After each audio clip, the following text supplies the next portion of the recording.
Okay, we're going to gather everybody and start this. I am so grateful you're here, and those who may be online. And we will begin this whole series right now. It's an exciting time for all of us here, and I want to begin with a prayer. Always good to begin with a prayer.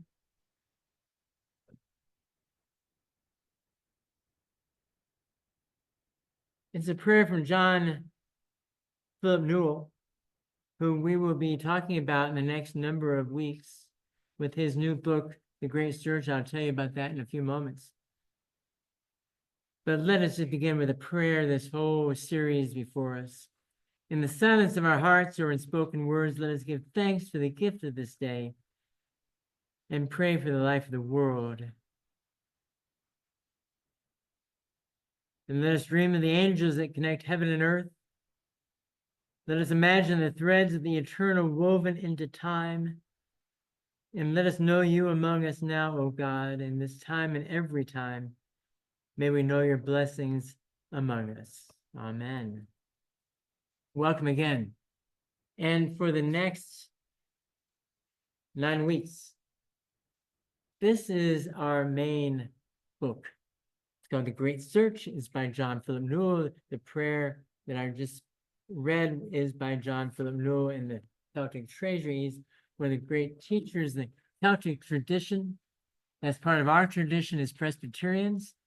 And so with this great search, we're going to turn to a lot of amazing writers, amazing people through the ages, contemporary as well, to help us understand what's going on in the world today. And my job in this first gathering is to help us understand where we have been to get to this day. It didn't just crop up right now to say we have a great search going on. It's been going on since, well, we'll find out, and even before that. So the great search, and here's what happens.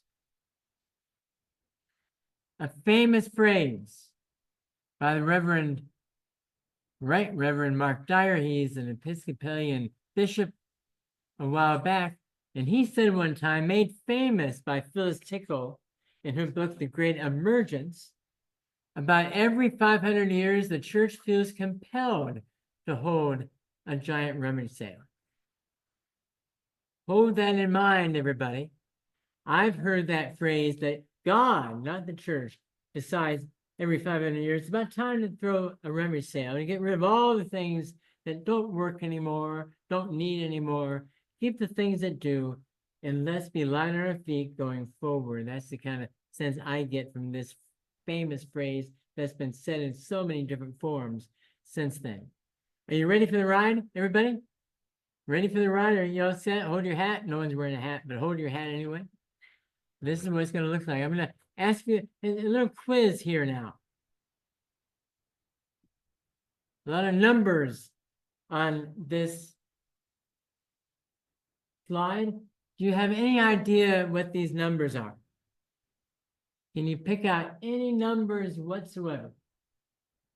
You say, oh, that might mean something. I remember that in my church school days, or you just talked about that last week in a sermon. 15, 7, thank you. We got a Reformation going on. Thank you, Jen. What else? Split between the Orthodox and Catholic Church, maybe 1054. That's it. Okay. 1054, the split between the Eastern and the Western churches.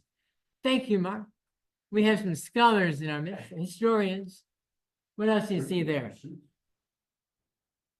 1945. That was it. That's why it's up there. Very big year. But 1945, what happened in 1945? End of the World War II. Okay, what else we have here?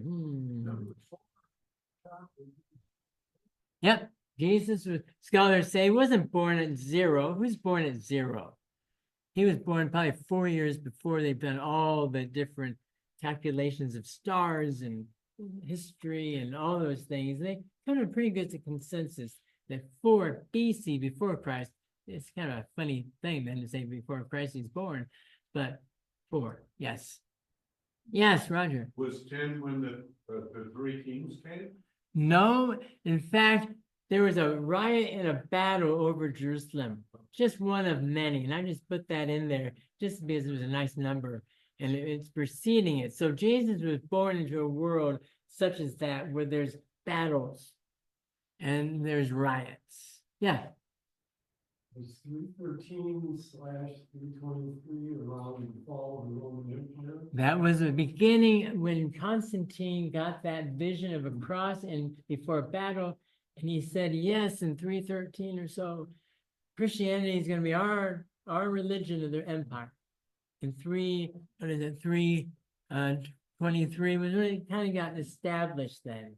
So that era, the Roman emperor finally said, yes, we're going to take you over, because they couldn't figure out what to do with Christianity. It was too powerful in its own way. Roger and then Len. I Right? want to make another guess. Somewhere in there is the Crusades. Ah, the Crusades. But there's not a range, so Crusades can last. There isn't. They never ended. They never end to thank you, Kelly. They're still around. Yeah. But somewhere right around there are the Crusades. Yeah, I didn't put that in there. Thank you, Lynn. Maybe when Jesus began his ministry, 45 the crucifixion, and 70, I think, was Masada, wasn't it? Okay, let's move back a little bit then. Because of 4 BC, that messed up some of the Yeah. years you're talking about. Jesus was 30 when he began. Yeah. That would have made him about 26 AD. Oh. Okay, good, but that's right. In a sense, that's right. And the crucifixion, hey, I didn't put the crucifixion in. But it was probably around, well, 30, he was 33 when he died. So, 29 AD. We have more things to fill in. Thank you for that. And 70 was the fall of Jerusalem. But 66, maybe getting what you're talking about. 66, you know what 66 was?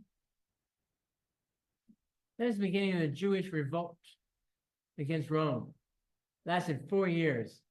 It's like Rome swatting away a flock. They could have dealt with them right then, but they didn't quite. Rome had an interesting relationship with Judea. They let them go do their own thing unless they got out of hand. We find that throughout the Gospels. When they did, Rome clamped down on them.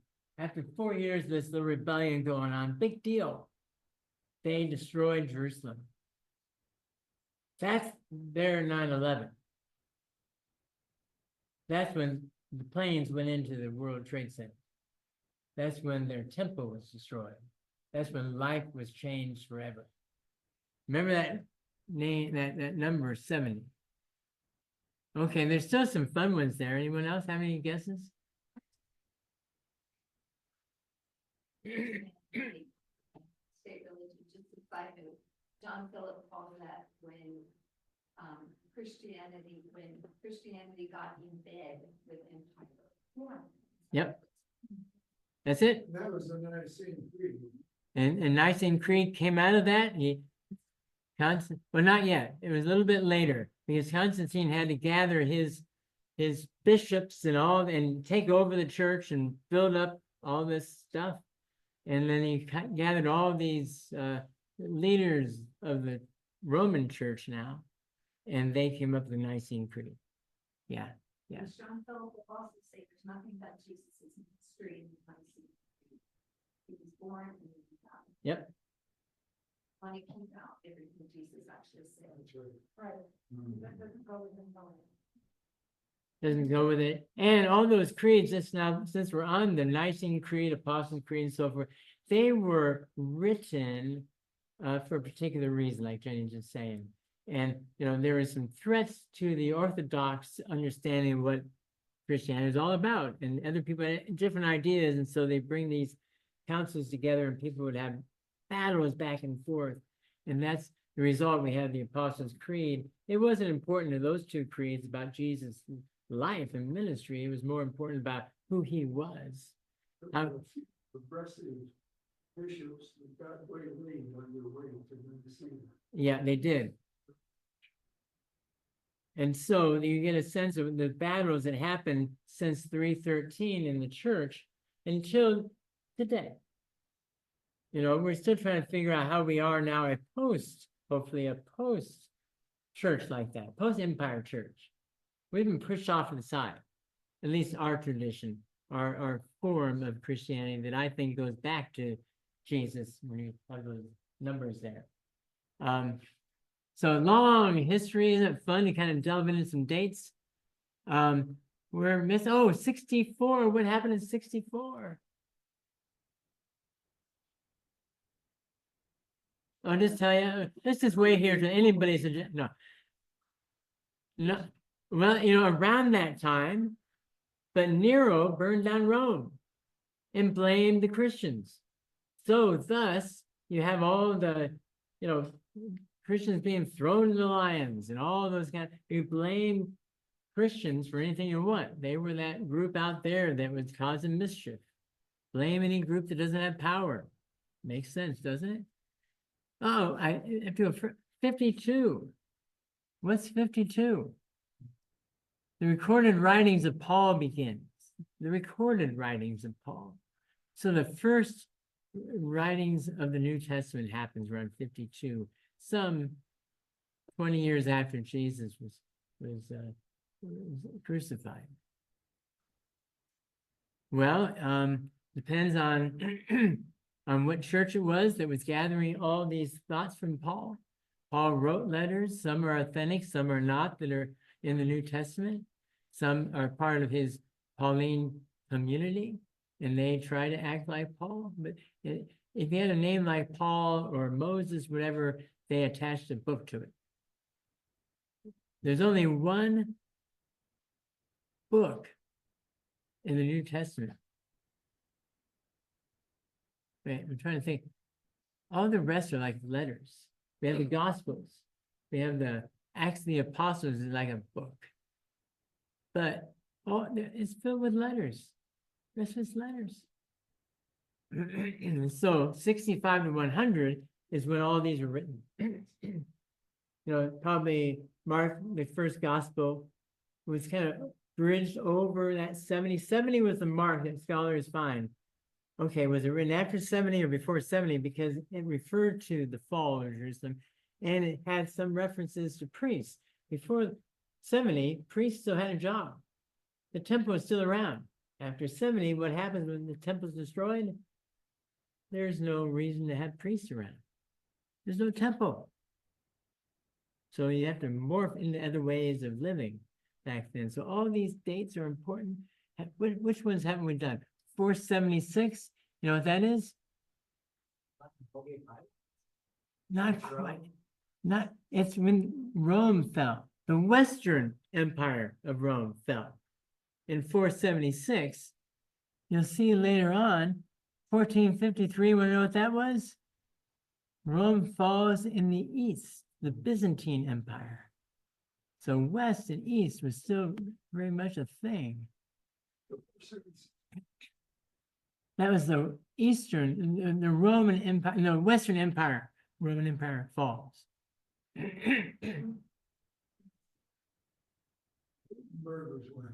It was in the, right before the Reformation, so late 1400s, early 1500s. And I think it was after that. Reformation, one reason why the Reformation happened was the Gutenberg press, and the Bible was out there, and people can actually read the Bible now instead of having it filtered down. And what else we have here? 1715. Anyone knows what 1715 is? The time the Enlightenment began. The Enlightenment. And that had a huge effect on Christianity ever since. It was when we now had to look at stories, not because they were stories that were brought down generation to generation, that actually lifted up a truth in living. Now, Enlightenment brought about the scientific world where we had to prove stories. And then it became a litmus test on whether people believed these stories to be actually true. And so all of a sudden, from 1750 on, with that whole period, no longer was the Bible look the same. Before that, you will not find any ordination question that says you have to believe the Bible literally, or you can't be ordained as a pastor. It used to be in the Presbyterian Church. They got rid of that because that wasn't what they felt. We felt and feel now is something that has to be a dividing line between whether you are true Christians or not. No, before 1715, they were stories, and it was understood as stories. Were they true? Maybe. Did they really happen? Maybe, but they provided truth on how we might live. And that was the important part. It wasn't attached to, did it really happen? It was God's truth. A little bit of a change there. A lot of faith communities, denominations, whatever, still abide by it has to have happened or it's not true. That comes from 1750 onward. Anyway, huge time. The same position was prior, when was that? Was that in the 1600s? That was made, 1492. Is when they combined. Columbus, Oh, yeah, they're in the streets. Yes. Hey, we're all historians here. Thank you. Thank you for providing all the gaps here. 1720s, 1740s. What do you think that is? First grade. Thank you. Oh, man. What do you teach, history or something? Teach US history. I'm cheating. I'm a cheater. Oh, man, that is so cool. That is so cool. Yes, the first Great Awakening. Religious fervor, back in New England. No, this is England. Actually, this was England. But later on, the Second Great Awakening, 1795 to 1835, that was the one in New England area. Timothy Dwight, connected to Yale, and Timothy Dwight, the younger and older, and I did a sermon on that one time because of my connection, just by attending Yale Divinity School. Roland Bainton, a long time. If you don't know Roland Bainton, you should. He was the foremost authority on Martin Luther in the world at the time. Wrote the amazing book, Here I Stand. It was the book on Luther's life. And he was still alive when I was there, and he gave a talk. He had all these paintings across the refectory, the fancy word for it, where you eat lunch and dinner and breakfast. And all these paintings of old white guys. And he said, and there's a painting of Timothy Dwight the elder. And he said, and there's a portrait of, he was head of Yale, Timothy Dwight the younger. And he said, when I was a baby, that I was in the presence of Timothy Dwight the younger. And he said, it goes back 3 generations. I saw Timothy Dwight the younger, who's the grandson of Timothy Dwight the elder. And all of a sudden, seeing Roland Bainton there connected us to a history that goes back to the Second Great Awakening in the beginning days of Yale. I mean, it's fascinating how these things, we are not that far disconnected from all of these dates when you get down to it. And so I think we've gone through them all, right? I'm just going to make sure we were good. Here we are. I think we got it all. Memorize this. Add your own in between lines. That's our history, right? And you're going to see here that 500-year rummage sale, when Jesus was born, around 0. You see 476 when the Roman Empire falls, the Western Empire. That was huge. Huge for the church. The church began then to be in the Dark Ages, and monks were the ones that kept things alive. It was, how Ireland saved Christianity, saved civilization was a famous book. And it's because it was all kind of stored in places, all the texts, all the manuscripts, the papyruses, and all the scribes and monks that were doing this by candlelight, making other copies all that time. 1,000 or so, 1054, the split, east and west. 1517, another 500 years, Reformation. And then, look what's happening. We are holding a rummage sale right now, and have been for the past 80 years. Anyone ever see this rummage sale? Anyone ever pick up anything from this rummage sale? We're holding one right now. Since 1945, that's when people think that's when this whole era began again. Diana Butler Bassett was with us last March. She said, we are now in the third Great Awakening.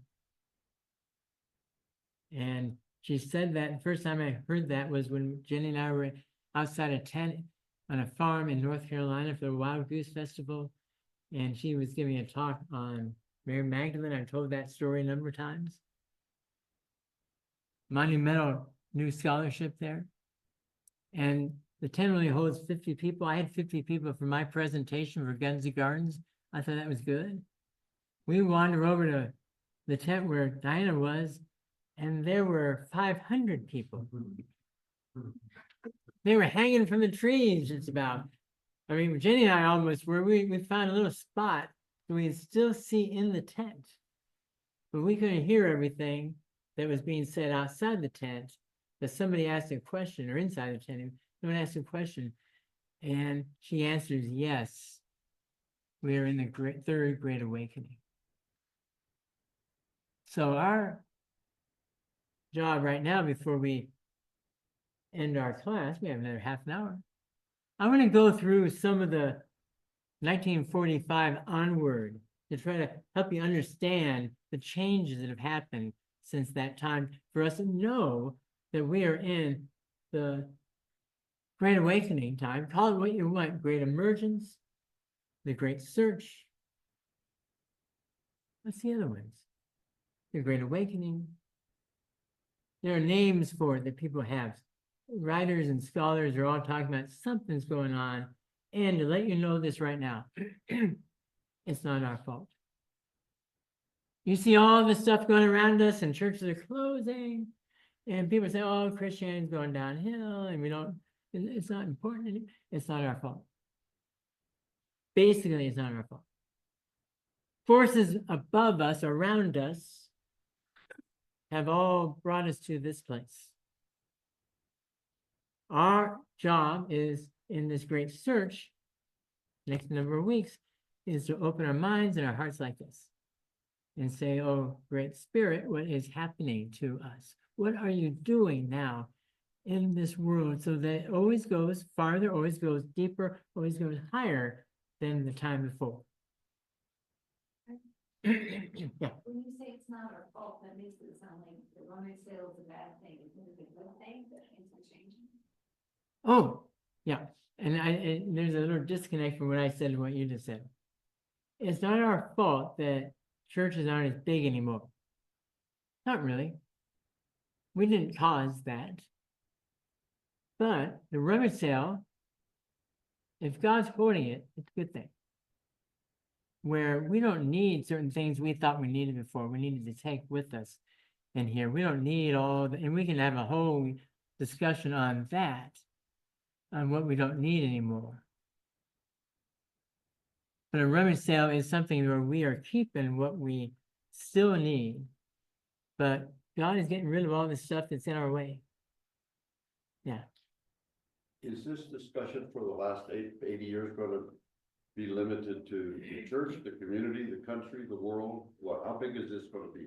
Our discussion right now, or the whole? It's, The entire it affects everything, in a sense. It affects certainly our country. Other countries there's still revivals of Christianity, and so it doesn't affect it in the same way. But we know the world has changed, and in so many ways, and that's a whole course. That's more than that. And Mark can help us with that. In the history, excuse me. and taken us to this time. So let's see where we can go with this and see if it makes sense. Yeah. There is. Totally counter to it. Well, you know, let's hold off and see what that means. It's all part of all of this kind of upheaval right now.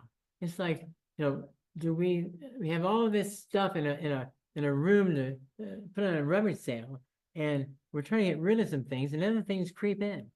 We don't know what's going to really keep us close enough to that timeline we have here that goes right back to Jesus, and see how we can be faithful still.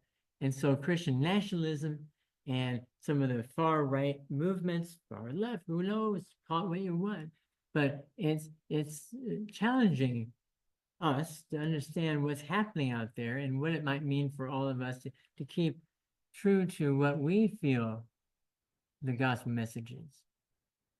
Some take us away from it all for their own reasons. But what does it mean for us right now as Presbyterians in 2025? Good question. Good question. Let's see if we can come up with an answer with that. We're holding Rummage Sale right now. And so what I thought was easy, and I did this part back in the men's breakfast in September. I thought it was important to go through what I knew, my story. They can blend in with your story, but each of these eras and churches are describing a particular era that I experienced as a child, youth, seminary, and going further into churches that I've served. So bear with me now, but I want you to share your own experiences as well during these eras. It's hard to look at history, and especially where you see the development of the idea of God in history and in councils and whatever the traditions are that bring people together. But the axial age stuff that, what's her name? Losing the names. But the whole idea of development and more sophistication of religion through history has been somehow a development of what does it mean to be human. It's not about the religion, it's about what does it mean to be the person who's subscribing to this religion. And that would be true in Buddhism and Confucianism, etc. But especially, it seems that Christianity, or Judaism and Christianity, the whole idea of the of Genesis is a history of evolution of human consciousness. Okay, well put. Class over. But we, of course, have a big part in the religions that we ascribe to. And what's going on in the world and how we understand God in that world, active in this world. Let's give it a try, see what happens. Before I put the next slide up, 1945 to 1960. When you think back to those days, if you know any history, if you lived in that time, and you thought of church, what do you think of church being? 1945 is very important. Yeah. That's the year my family joined this church. Okay, 1945, nice. So you have that history. When I think back, it's after World War II. Here's what happens. If you look at charts on church membership and activity. Okay, left to right, I'm going that way for you. Here's church attendance on chart, activity. Here's World War II. Here's after the war. We're trying to make sense of all that. Here it goes. Here it goes to about 1964. And then from that point on, it's going that way. And we're back to probably where we were before World War II in a sense. This was a blip. This was an anomaly. 1945 to 1963 or 4 or 5, I think, for the Presbyterians. 1965 was the pinnacle of our membership and our wealth and our influence. Civil rights, all that stuff. Our state clerk, Eugene Carson Blake, was walking right next to King. He was there signing the Civil Rights Act, right, with LBJ. Our state clerk of the Presbyterian Church, he was there. Okay, so as we remember it in our minds, and our memories can be faulty. 1950s, right? That was fantastic. People were filling the church, building churches, people, kids everywhere. People were starting to say, we need more space everywhere. Help us out here, people. We're in the center of what's going on. After the war, people are looking to famous people. Reinhold Niebuhr, Richard Niebuhr, who was my dad's advisor. I've told you that before. Richard Niebuhr, very influential. You know, we had big names back then. Harry Emerson Fosdick, a radio preacher, pastor of First Pres, New York, and then Rockefeller built Riverside Church for him to preach at. You know, we had big. Okay, you got that sense. Everything was better back then. People say, yeah. In the Presbyterian Church in 1956 or 7.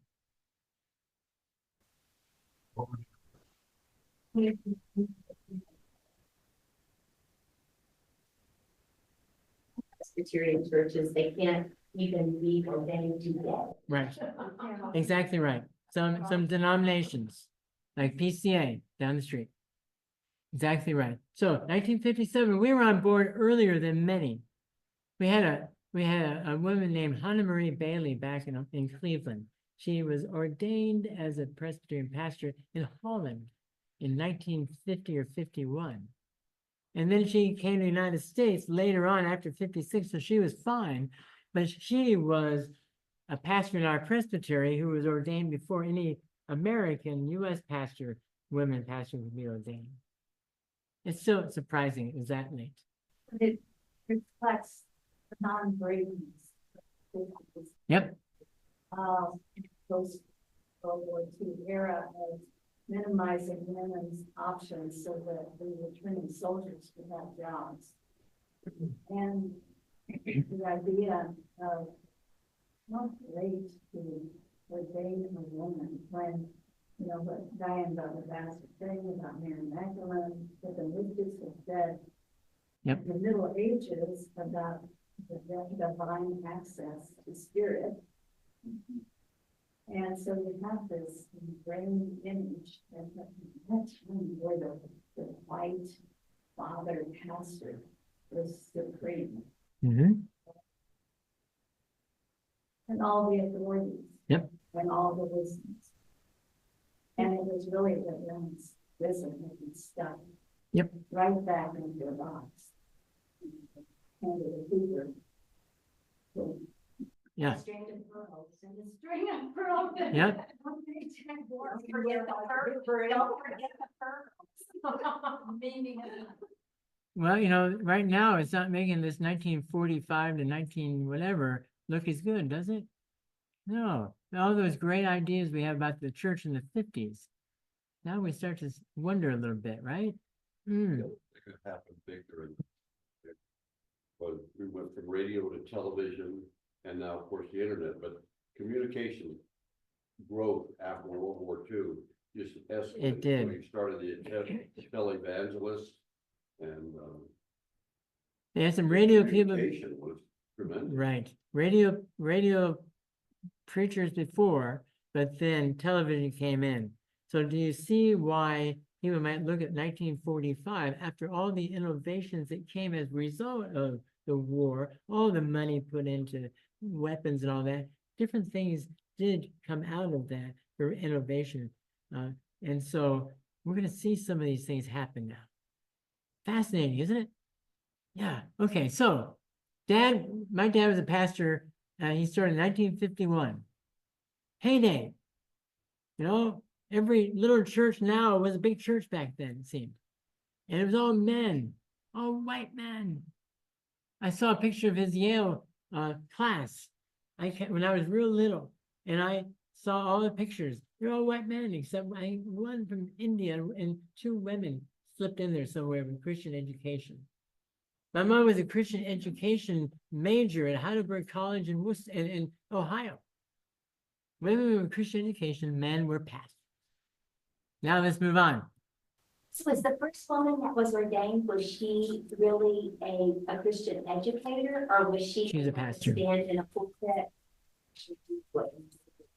I'm not sure how far she got. Yeah, I'm not sure how far she got with it. I did meet her one time early on. Yeah, yeah. You know, when Sheila came, the two finalists for that search were both women. So it wasn't just Sheila. The other one What was, year was? 1995. the other lady, I think, is still a minister in Palm Springs, or you know, the fancy place up north of LA. And one of the big churches over there. Harry, Yeah. I need to go back real quick. You said something I never heard before, that the apex was 64 or whatever. 65. And that was a blip, but I would have thought that it wasn't higher in the 40s, in the 30s. Church participation wasn't higher. No, isn't that surprising? It's really surprising. Yeah.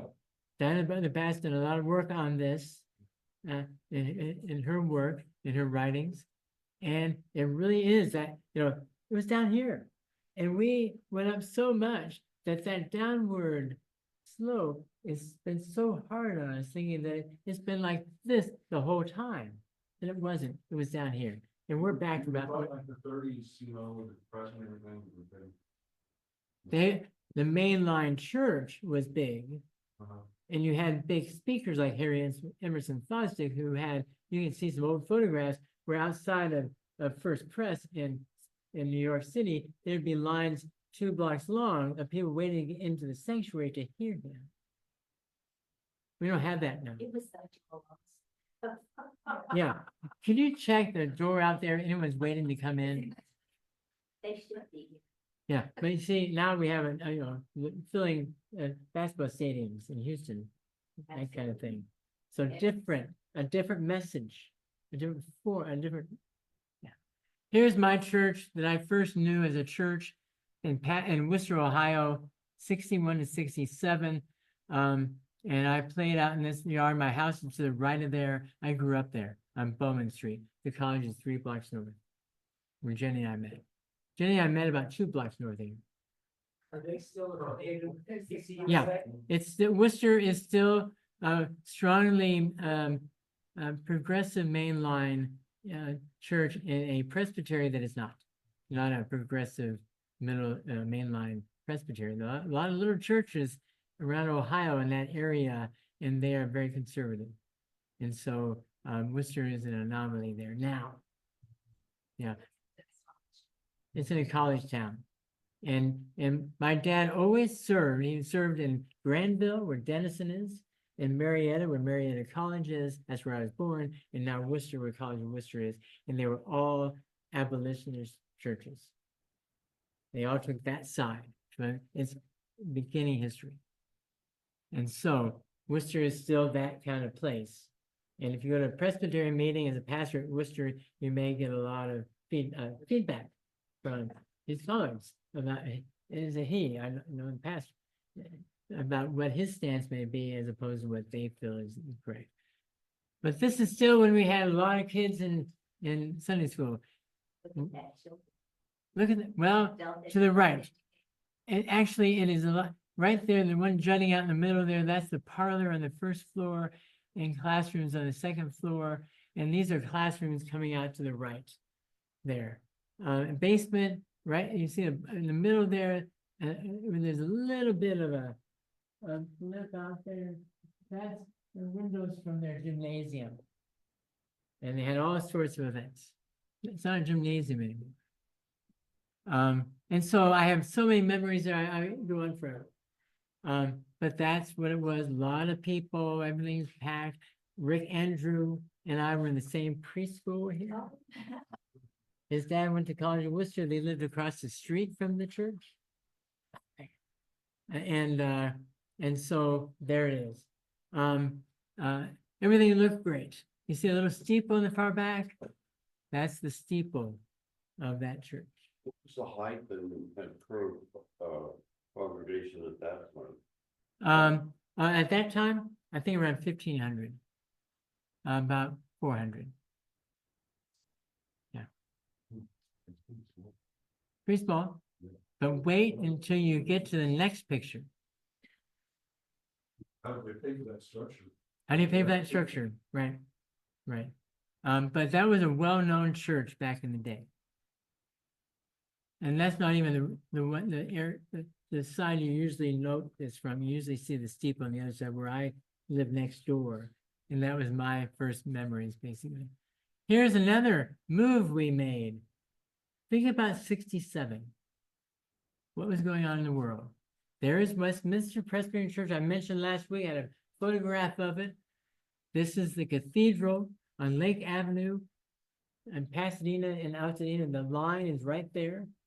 The parking lot north of the church is wet. It's right on the line of Altadena. The fires, as far as we know, got about 2 blocks away from it. My house was 1 block away going to the right, going east. And so, in the palm tree, isn't that right? Dad thought he had found the place he'd be in for 25 years till he retired. He was in his early 40s then, when he went to be head pastor of a church of 2,000 members. The pastor there always wanted to retire. The pastor who built that church up, been there since the 40s. He always wanted to retire when the membership was 2,500 people. And so Dad was going through the rolls when he first got there, counting up all and looking at all the names of people. He got to 2,000, and then there was no other name, and then there was a number, 2,500. Max Morrison, the pastor, just put it 2,500 as the number of people who were members of that church. But there weren't really. No, 500 people never, they never were there.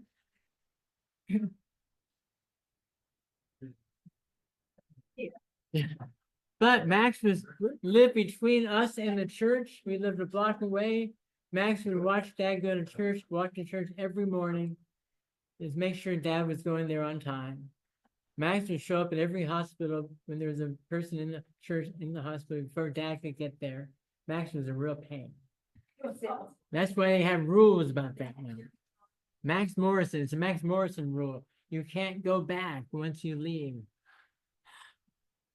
Anyway, so look at the age of this, 67 to 71.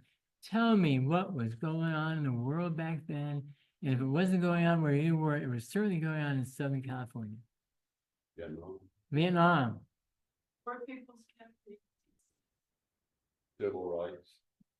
Civil rights. We're really starting Starting to to. them consider us, Right. Yep. for sure. Yep. Well, anything else? And those are the major ones we're talking about right now. Marches at the Pentagon. March of the Pentagon, all against the war. Yep, yep. All that Vietnam unrest. One of the first really. Yep, 67, Egypt and Israel.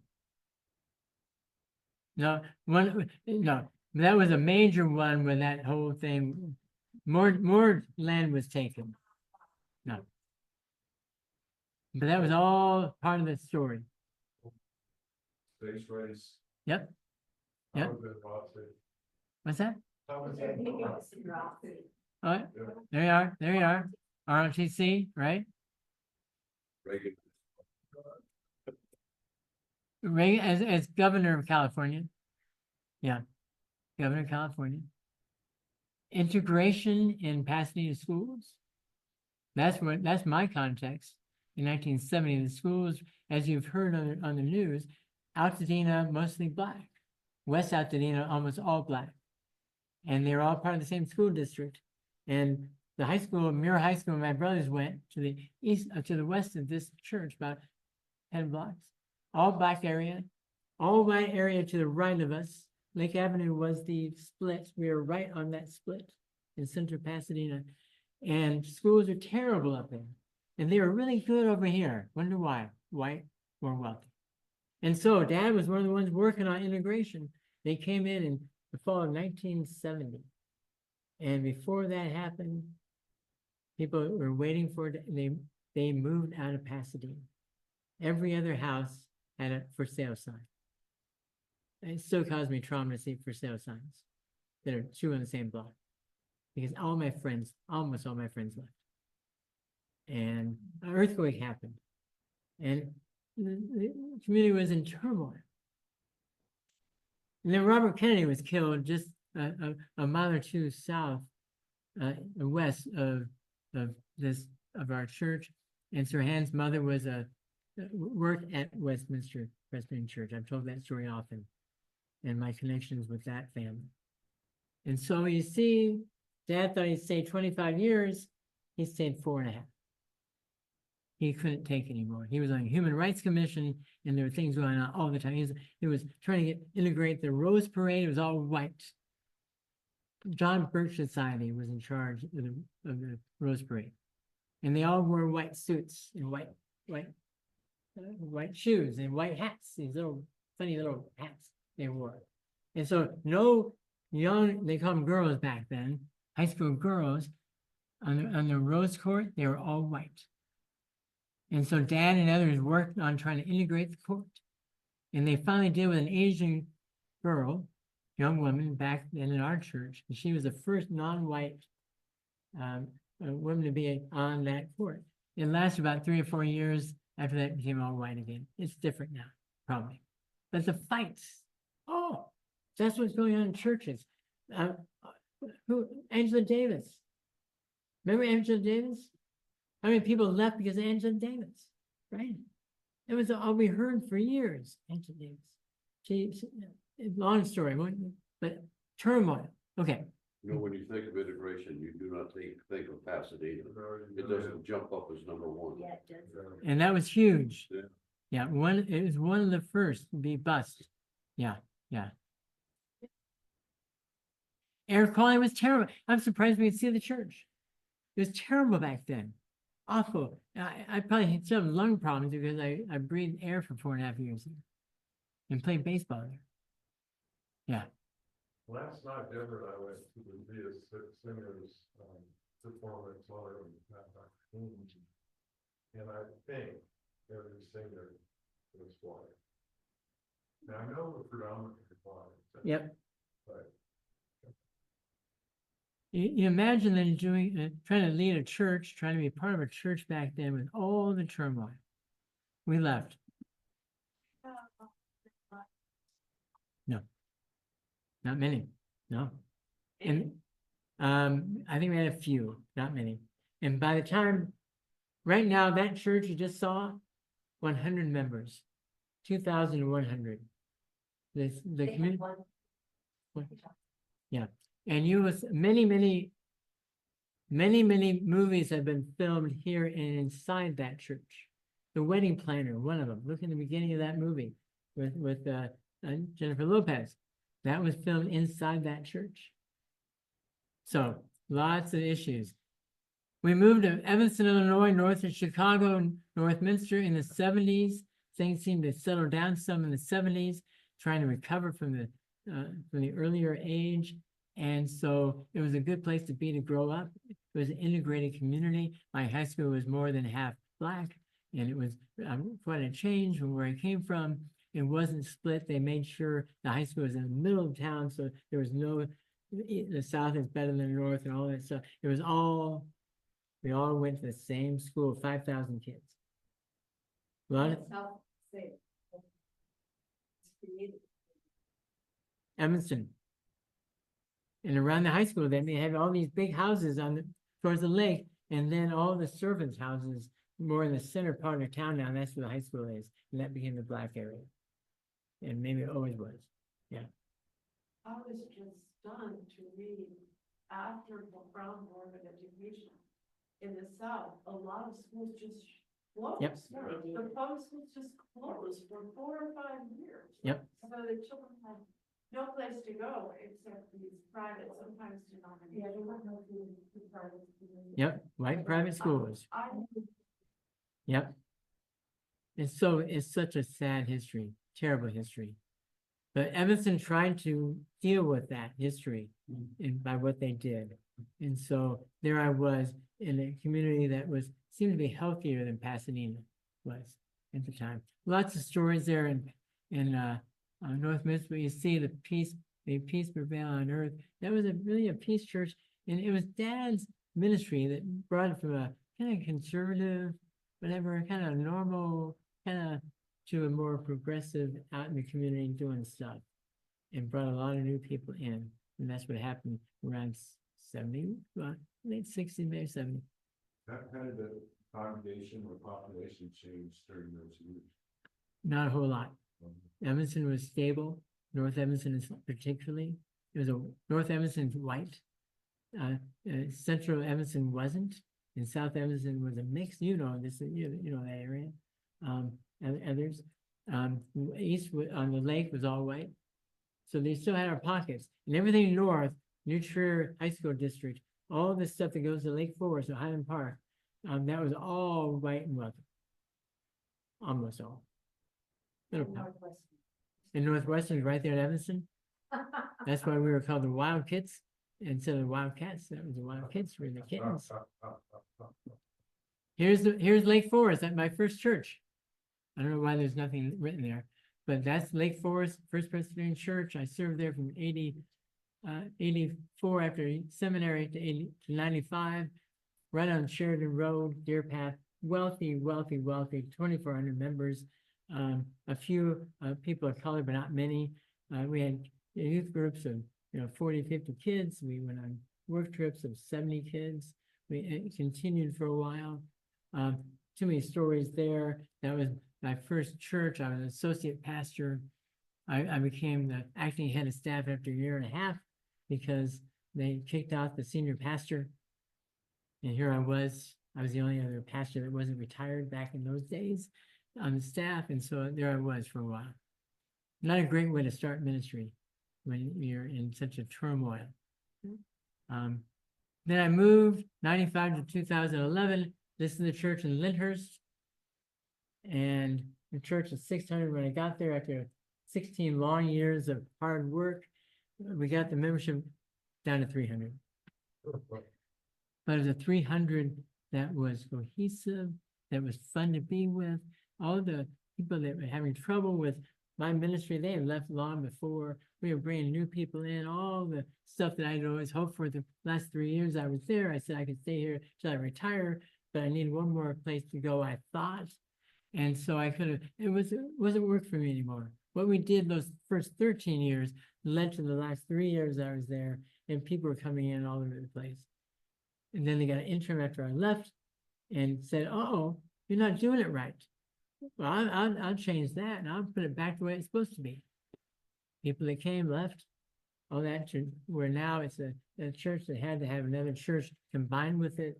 And it's a church of maybe 200 people with 2 churches, and they're struggling.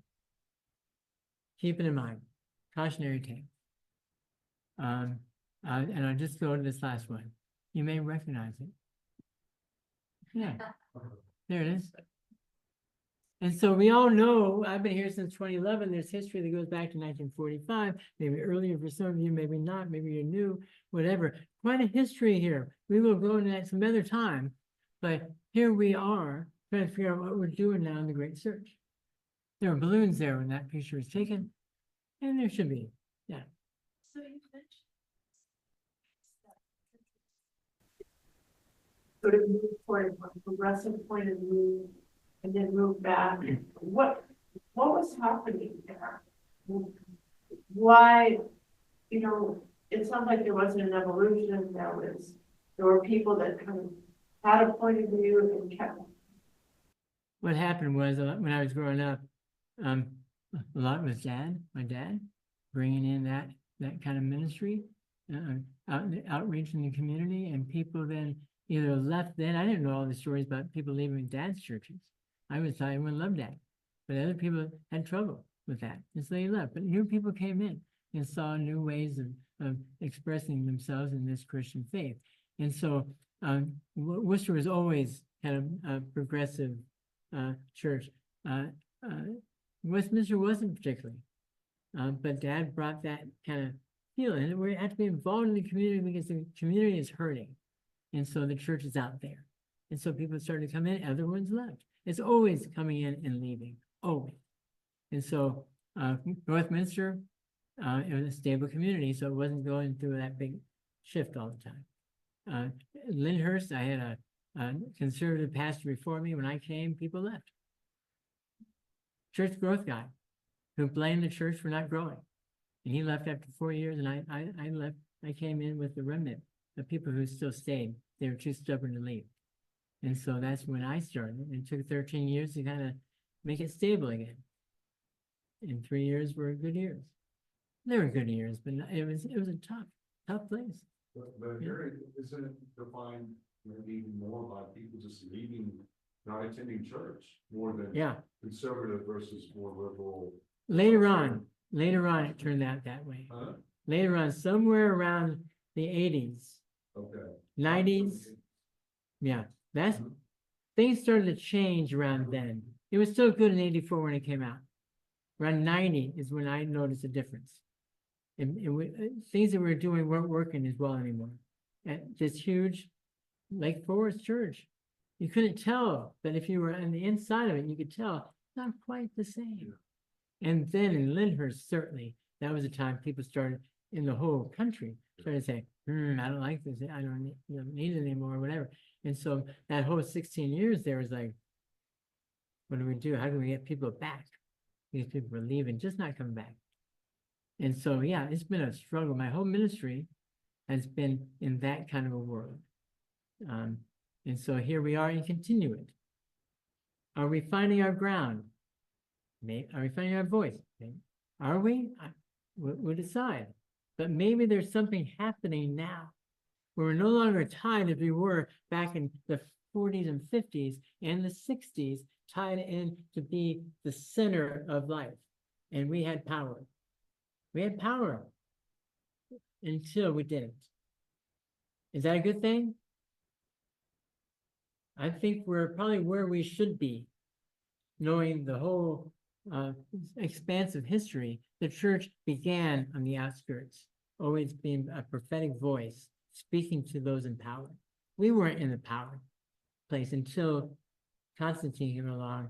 And what did that do to the church? We're just ridding ourselves of all that now. So we can be that prophetic voice again, I think. And that's what we're going to talk about with the Great Search. Right, would you mind sharing during your time here how you've seen change or lack thereof? I mean, that's a great, I've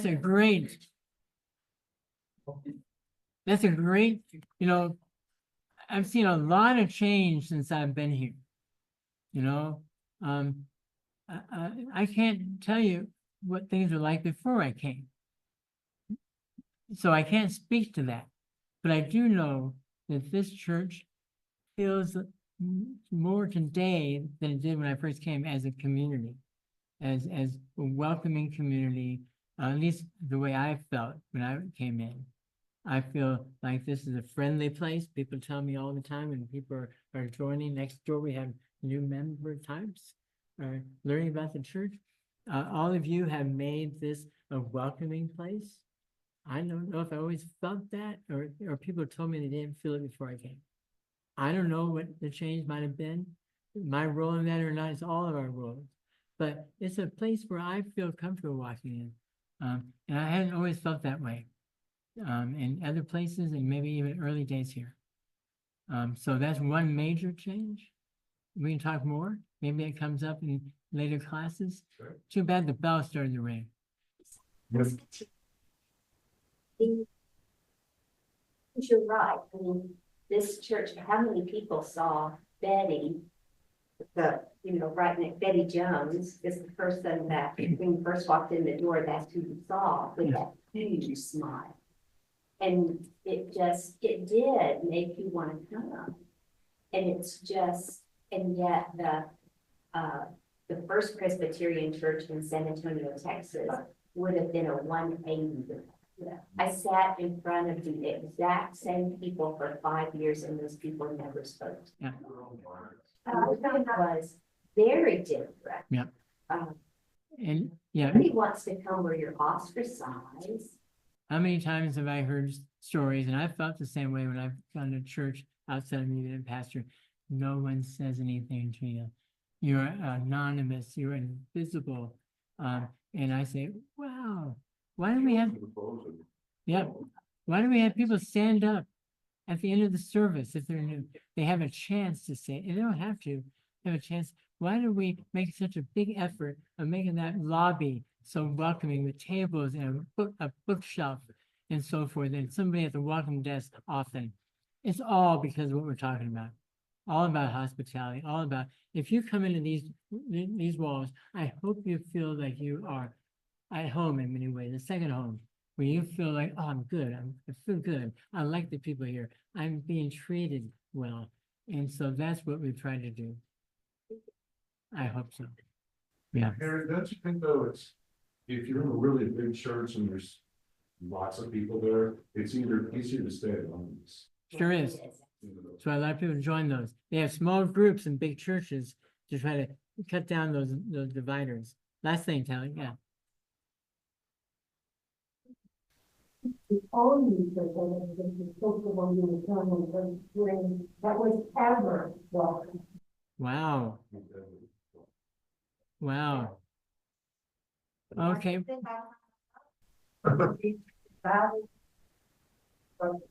the point? What's the point? And the Baptists are good. The Baptists will definitely invite you to coffee. Thank you for the good conversation. Next week, Tony Arnold will be online from Louisville, talking about some transformative desert experiences as we learn about what that great church might be about. Takes us to the desert, takes us to other places. And then in February, we'll get right down to the writers and the people that John Philip wrote about in here. No reading homework for next week. No reading homework next week. But on February 9th is the study it beforehand. February 9th is the time we start to really, in earnest, open this book. Thank you all. Thank you all.